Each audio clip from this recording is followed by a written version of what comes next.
guy approaching a red light when he noticed the bumper sticker on the car in front of him. And the bumper sticker said, "If it feels good, do it."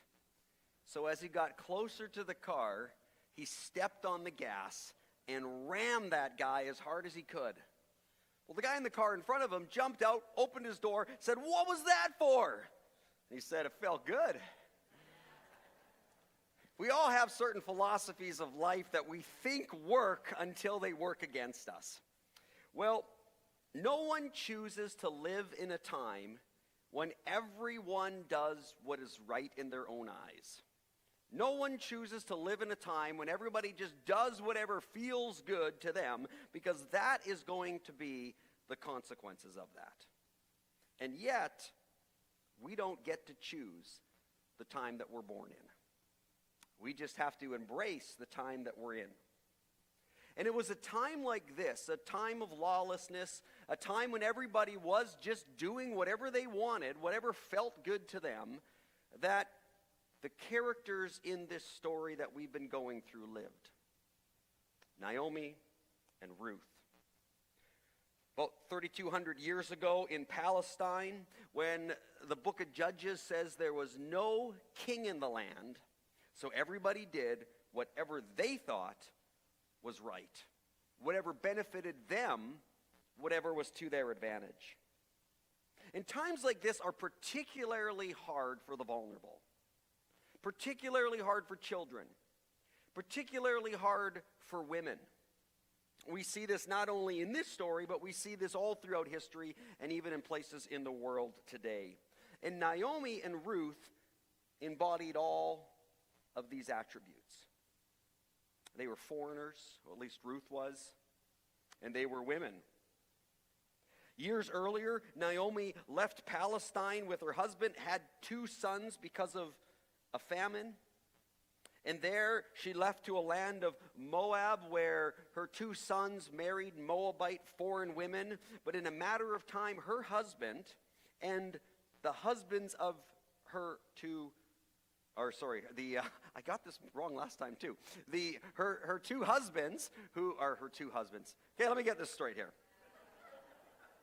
What I'm trying to say, her 2 sons who married 2 foreign women both died, as well as her own husband died. So she lost her sons and her husband. So not only is she a woman, not only are her daughter-in-laws foreigners, but she's now a widow and doesn't have children to take care of her. So in this foreign land, now without sons, now without a husband, she decides that she might as well go home, where she's not a widow and a foreigner, because she's also heard that things at home had improved for her.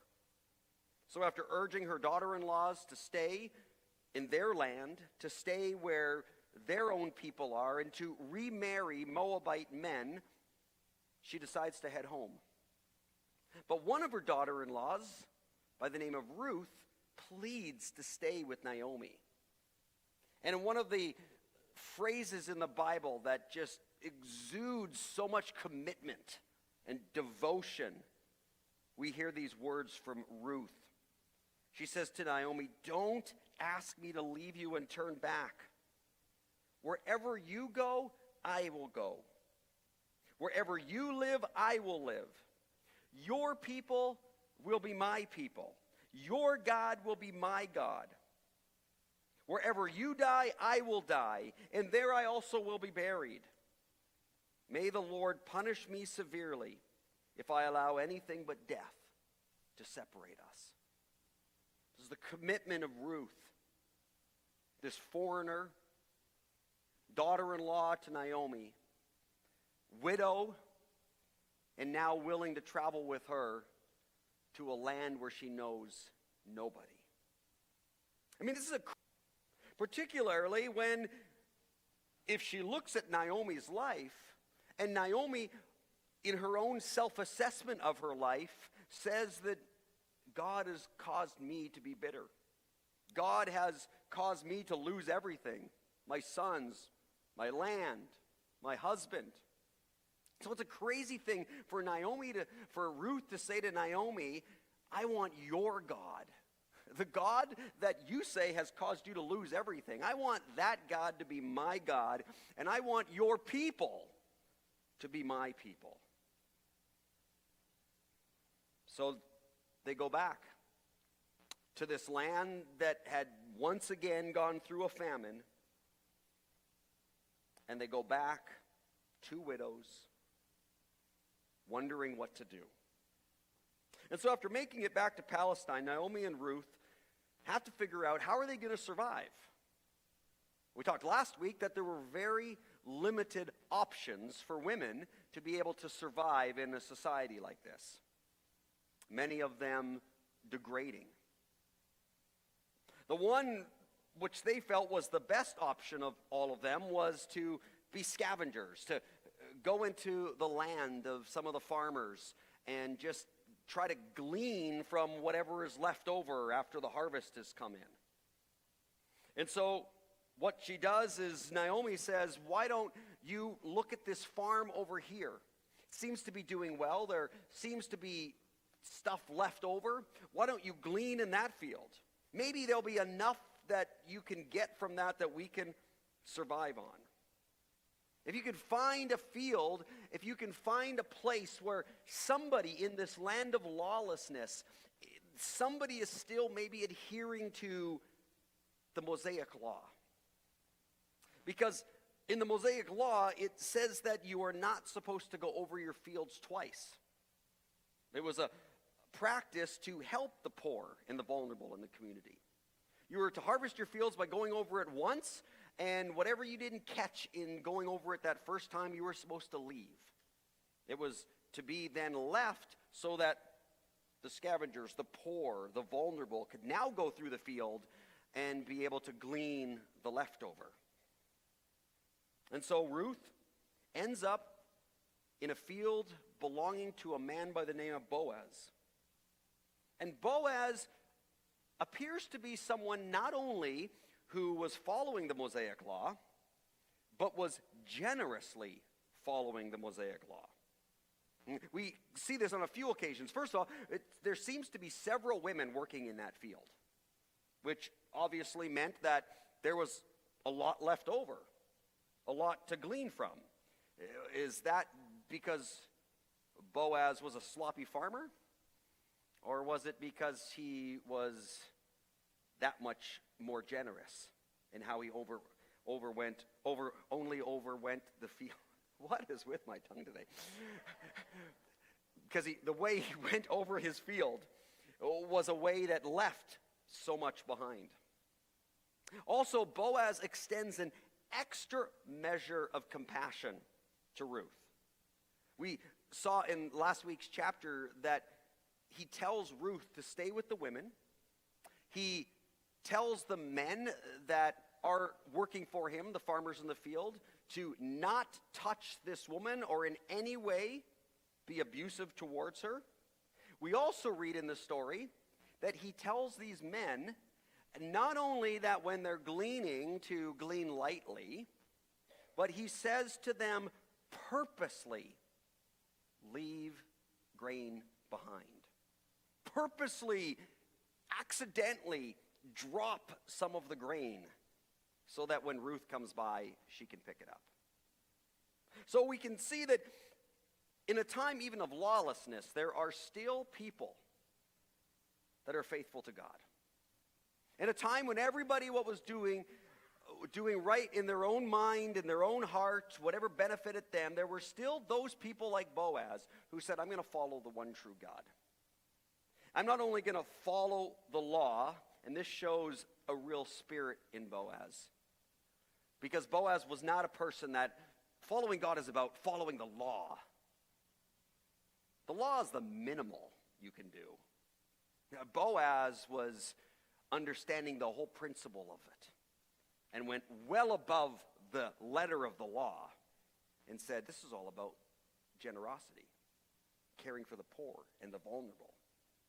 And yet, he does all of this for Ruth and for the other women in the field, and yet sees this as an act of God. Sees himself as simply participating in what God is actually doing for the poor. Because he says this to Ruth in regards to this whole situation that's been set up for her. He says, "May the Lord, the God of Israel, under whose wings you have come to take refuge, reward you fully for what you have done." Notice that. He could have easily said, "It's a good thing you landed in my field. It's a good thing there's a whole bunch of places you could have gone where people exploit people. There wouldn't have been that. And you have come under my wings, and you are now under my protection." But he just simply sees that I am simply following what God has called his people to do. And in that, it really then is God that is doing this.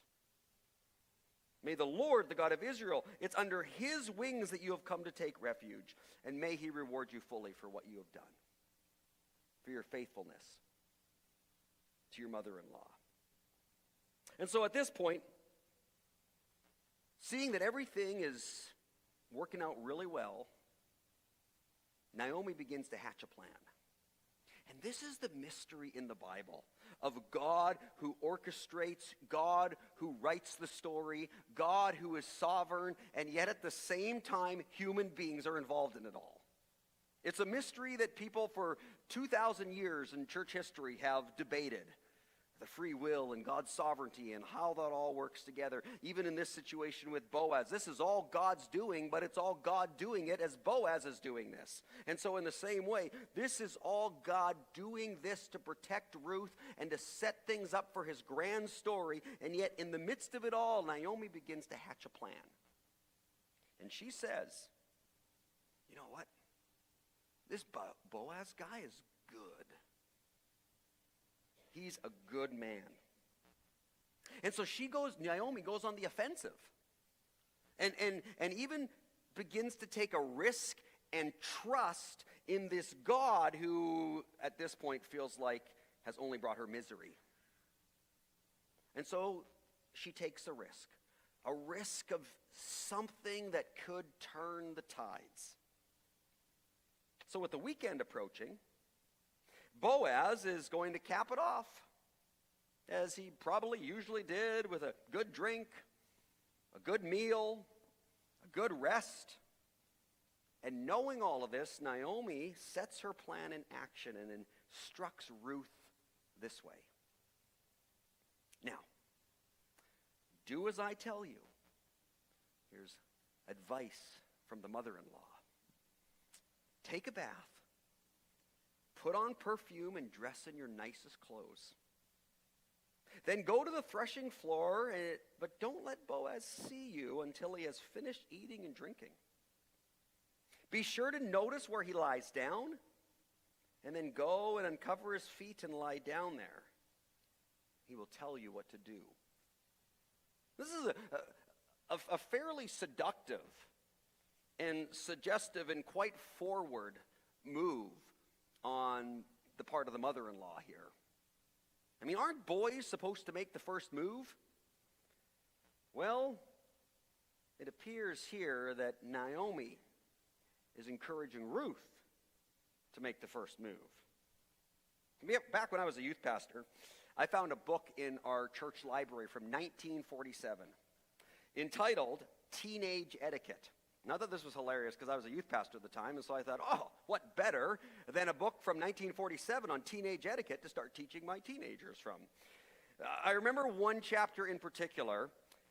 It was on dating, and these are the exact words from that chapter. It said, "Don't touch that car door handle, girls.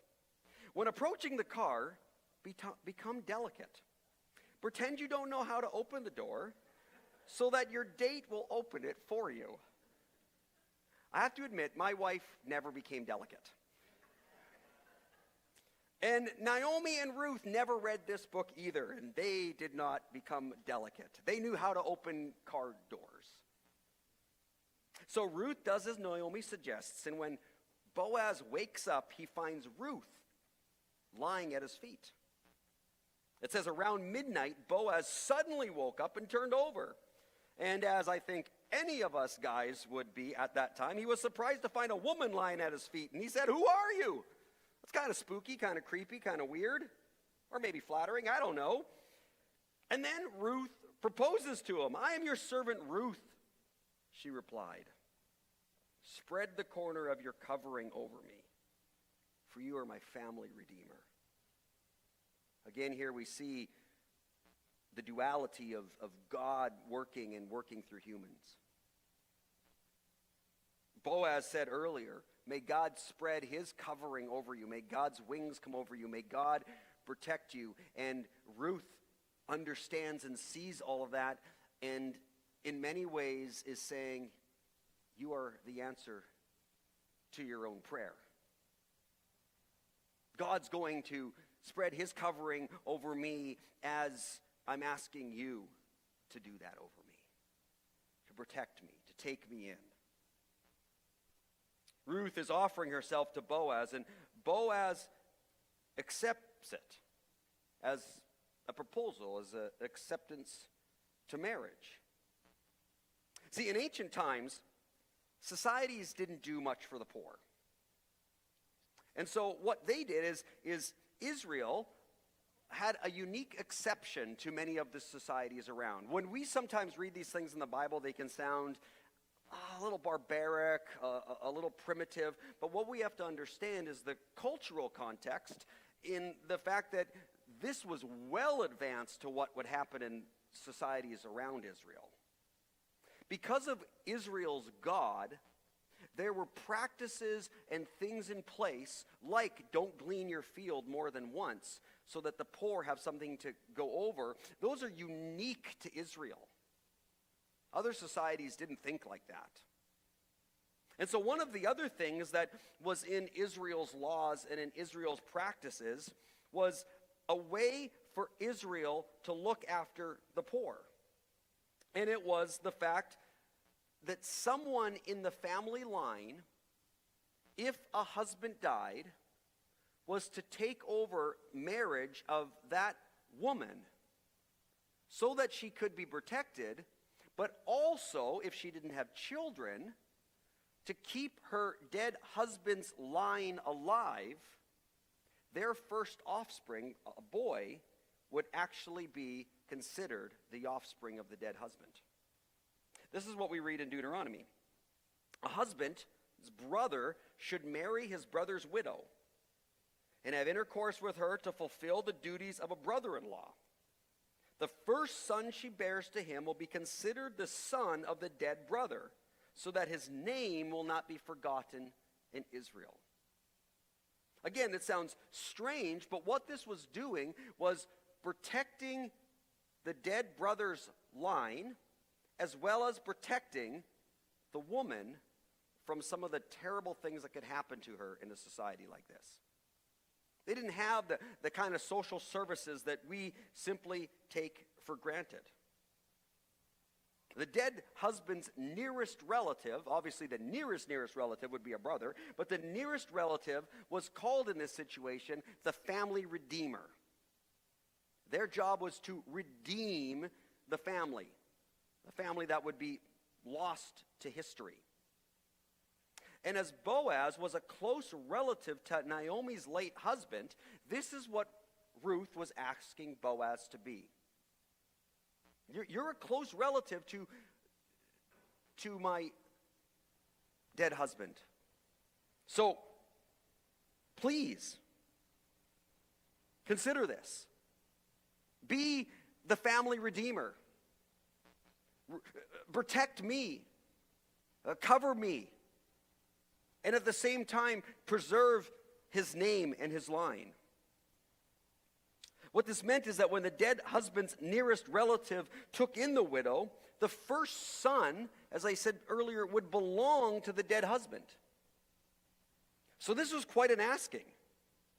The role of redeemer came at a significant cost, because that first child that you had didn't actually technically belong to you. You take on looking after the dead man's wife and property, as well as the firstborn son who belongs to the dead husband. You take on all that responsibility, raising this son, looking after all the property, and the wife, all of the dead husband, with none of it belonging to you technically. It's a great cost. When the son, that firstborn son, came of age, everything would go to him. The property, the farms, the fields, everything that you've invested that belonged to the dead husband, all that you've poured into this son, everything would go to the son.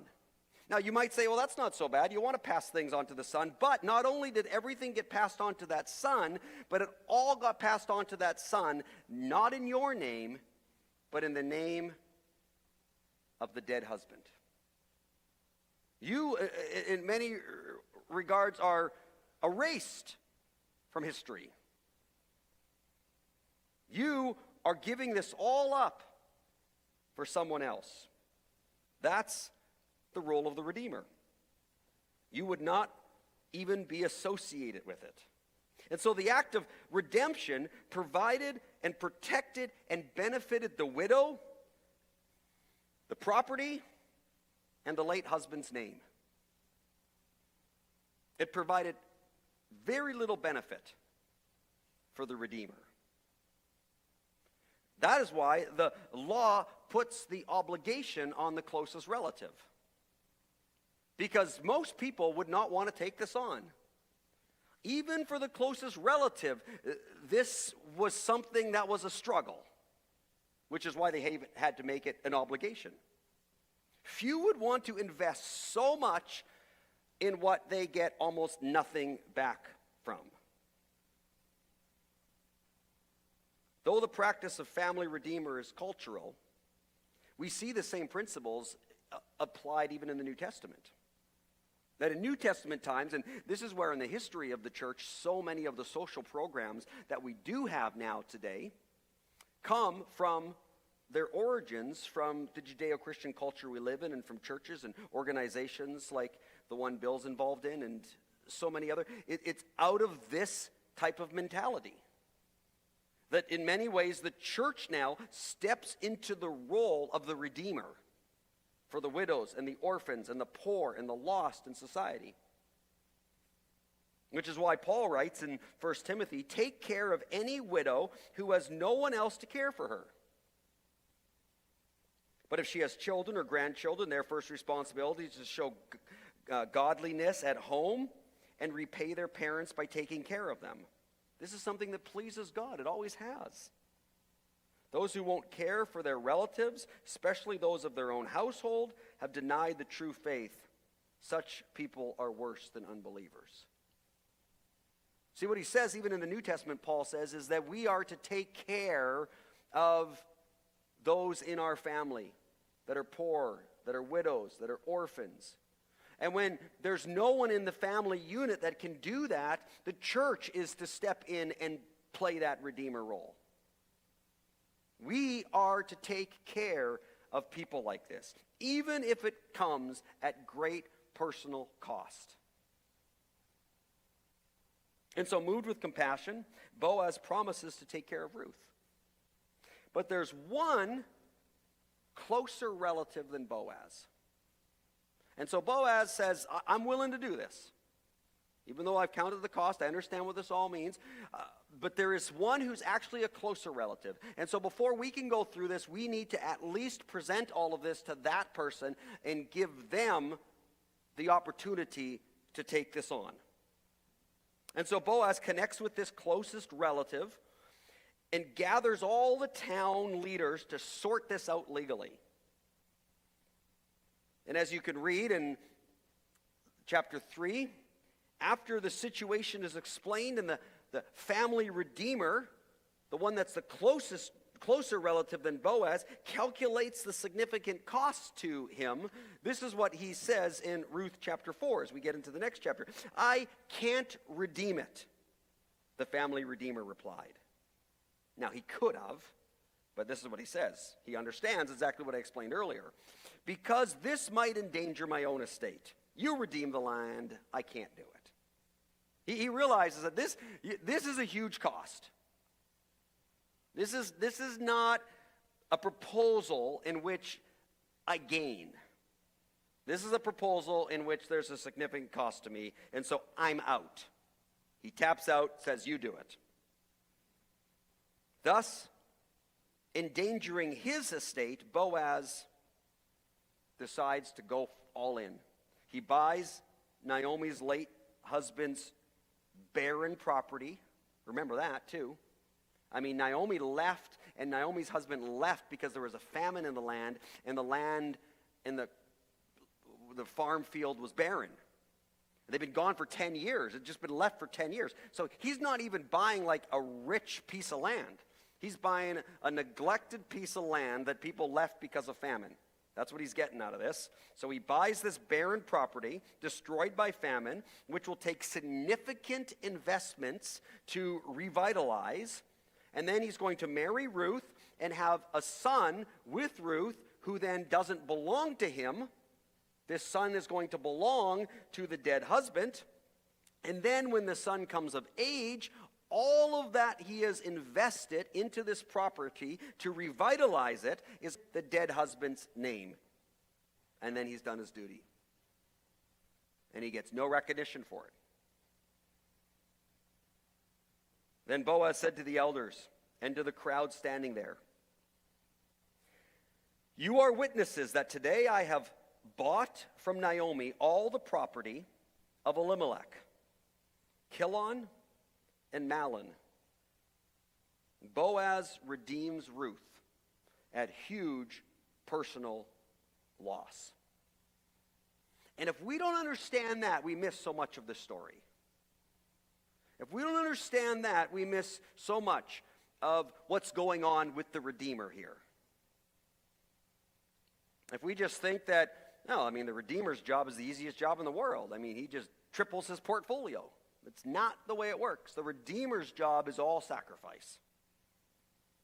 It's all sacrifice. And this story, that's what Boaz does. So Boaz took Ruth into his home. She became his wife. When he slept with her, the Lord enabled her to become pregnant, and she gave birth to a son. The story of Ruth is all about redemption. In fact, the word redeemer is used 25 times in the book of Ruth. And the book of Ruth is only 4 chapters long. Now, just to give you some perspective on that, many of these times in the Old Testament are all zeroed in here on the book of Ruth. 32% of the references to Redeemer in the Bible are in this book. 32%. So that's 4 chapters out of 929 chapters in the Old Testament. So, let's do some math for those of you that like math. Ruth is 0.0043% of the Old Testament. That's how much Ruth takes up of the Old Testament. And yet, 32% of the Old Testament use of the word Redeemer shows up in that book. You just look at that and go, oh, this obviously is a theme of this book. For that much of Redeemer message to come from that little slice of the Old Testament, this is the theme of the book. Ruth's a wonderful story. It has all the elements of romance.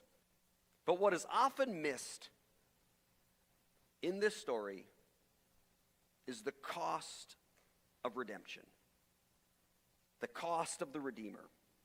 See, we want our redemption stories without cost. We want our redemption stories that just simply are a win-win. They win, I win, everybody wins. That's how we love our redemption stories. And yet that's not how the redemption story of Scripture works, because the redemption story of Scripture gets into the messiness of real life. You can't forgive someone without cost. It's just the way it is. You can't show mercy without cost. It costs. You can't listen without cost. You can't grow without cost. They all cost. If you're waiting to forgive without it costing you anything, it'll never happen. Because part of what it means to forgive is to take the hit. It's the turning the other cheek. I mean, turning the other cheek costs. It actually hurts to get punched in the face. And forgiving means you absorb the punch and you don't strike back, so it costs you.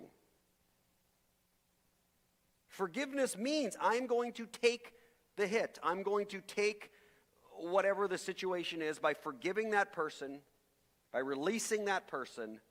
I'm absorbing the pain. It's a cost.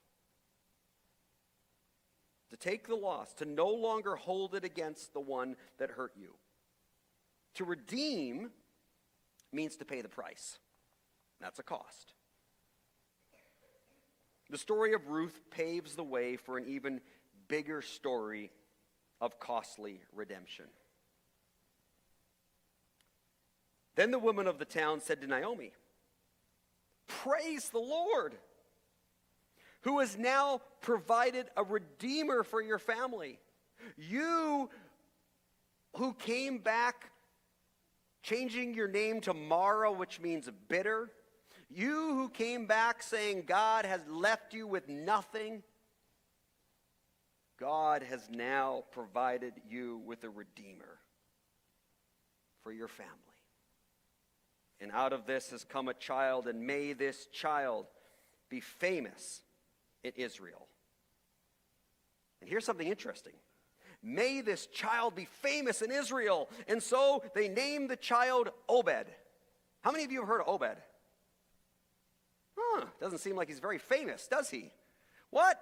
How famous is Obed? Oh yeah, Obed. I love Obed. He's like one of my favorite Bible characters. He's one of the most famous ones of all. So what's going on here? They named the child Obed, who redeemed the family of Naomi's husband, Abimelech. And then the story ends with a genealogy. See, all this is kind of weird when we don't get it. So you get to the end, it's like this wonderful romance, and all these things happen, and then it's like, oh, there's a famous child named Obed. Here's a genealogy. And you're like, what a yawning way to end a story. I mean, I don't know about you, but reading genealogies is not my favorite part of the Bible to read. I tend to skip over those parts or just very quickly summarize them. So why would you end such a great story with a genealogy? Until we understand the genealogy. And often how we understand how things in the Bible work, where this son will be famous. And so Obed became the father of Jesse. That's a little more familiar of a name. And Jesse, the grandfather of David. Interesting grandfather of David. King David is the one we're talking about here. Now, how many of you have heard of King David? Oh, there's somebody that's a little bit famous. Israel's greatest king. The king God would use to redeem his people. Now, I find this so beautiful how the Bible all works together. This is how Ruth ends with David. Remember how Judges ended, and this is the time in which they live. Ruth and Naomi, they lived in the time of the Judges, and the theme repeated in Judges, and the way it ends is that everyone did what was right in their own eyes because there was no king in the land. And guess what God does? Through the most unassuming, broken, foreigners, widows, completely off the map, a boy by the name of Obed. That obscurity comes a king in the land. It beautifully completes that story. Comes a king in the land who would redeem his people. We see that with the story of David and Goliath, and we see this so many ways. He would redeem the people from the lawlessness and from the craziness that was all going on. And yet, it doesn't fully conclude the story, because we all know that David was not perfect. As much as David brought good, and as much as David brought law and order and the worship of Yahweh and all of that back to the land, David had major flaws. Had all his own family issues, his own problems, his own fall into sin. And so as much as David becomes the famous redeemer in the line of what happens here, he's actually not the most famous one. This is where the story gets even bigger and better and more amazing. As King David is only a shadow of an even greater king who comes from the line of Obed. The New Testament writer Matthew picks it up and continues the genealogy all the way for 1,000 years and says this: the father of Obed, whose mother was Ruth. Obed was the father of Jesse. Jesse was the father of King David. So that's what we've talked so far. David was the father of, and then I'm not going to read you 1,000 years of genealogy. But as we continue to go through it, David was the father of Jacob, who was the father of Joseph, the husband of Mary. Mary gave birth to Jesus, who was called the Messiah. How many of you have heard of Jesus? Oh! All of a sudden, when it talks about this child, may this child be famous in Israel, we go from Obed to David to Jesus, who's the child of this line. Oh, he became famous. Not only did he become famous in Israel, but he became famous throughout the entire world. Probably today the most famous person who's ever lived. And he became the one called the Messiah. You know what Messiah means? Redeemer. I love how this all comes together. And Jesus is the Redeemer who came to redeem at great cost to himself. Paul writes, Christ Jesus, though he was God, he did not think of equality with God as something to cling to. Instead, he gave up his divine privileges. He took the humble position of a slave and was born as a human being. He gave all of that up to redeem you and me. It is the cost of being our Redeemer. Christ has redeemed us from the curse pronounced by the law. Now, listen to what it cost him. Not only did he give up equality with God as something to cling to, all the divine privileges and that, it says when he hung on the cross. And not only did he hang on the cross, which was horrible in and of itself, and several people did that in the Roman times, but as he hung on the cross, he took upon himself the curse of our wrongdoing. That's a cost. It cost Jesus the cross, and hanging on the cross, to be cursed, and all of your wrongdoings, my wrongdoings, all of it to be put upon him. That's the cost of the Redeemer. And he was willing to do it. But there's something wrong about Matthew and Ruth's genealogies, which I always find fascinating. I don't know if you noticed it, but if you look a little bit closer at all the names, Matthew says this: Boaz, the father of Obed. What? Why would he say that? Who should he have said? Okay? Yes. That's who he should have said. Because it was not Boaz who had the rights to this son. Remember, Boaz gave that all up. Now, we might say, well, this is just a nice touch on Matthew's part. This is 1,000 years later. Matthew's just nice touch and all that. But actually look at Ruth. In the genealogy in Ruth, chapter 4, 21, it says, Boaz was the father of Obed. Obed was the father of Jesse. Jesse was the father of David. Now, biblical scholars are confused as to why Boaz's name is here. Because as we've just talked, all of this, according to the law of Moses, Boaz was the Redeemer. And the Redeemer then gave the son back to the dead father to redeem that father's name and to carry on that family. So why is Boaz's name here? This is not the way it works. As a redeemer, Boaz gave up his name in that line. It's not proper Jewish custom. It should say Elimelech was the father of Obed, Obed was the father of Jesse, Jesse was the father of David. But God's been known to break the rules. Now, I don't want to read too much into this, as there's all kinds of debate and speculation of why is this happening? Why is Boaz's name in here when it shouldn't be in here? But maybe just in speculating, maybe there's even a bit of a hint of resurrection in here. Jesus gave up everything to redeem us, just like Boaz gave up everything to redeem Ruth and Naomi's family. But God redeemed the Redeemer by raising him up on the third day.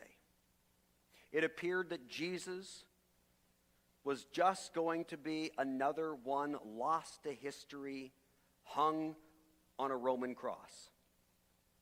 I don't think anybody here knows the name of anybody that was crucified on a Roman cross. They all are just lost to history. Nobody says, oh yeah, I remember Simon. Yeah, he was hung on a cross. And nobody can think of anybody's name. The only reason we can think of Jesus' name is because the Redeemer redeemed the Redeemer. And on the third day, Jesus rose from the dead. Maybe God also redeemed Boaz's name. And in a sense, there was a resurrection of the name there. God raised Boaz to become Boaz, the father of Obed, the father of David, the father of Jesus. So his name did not get lost, just like Jesus' name did not get lost, because God redeemed the Redeemer. Here in Jesus' line, it's amazing. It's fascinating genealogy. We have Ruth. Ruth is a Moabite woman, someone that Israel was not supposed to marry into. Foreigners, a society that became a society out of incestual relations. And yet, in this line that leads to Jesus, we have Ruth.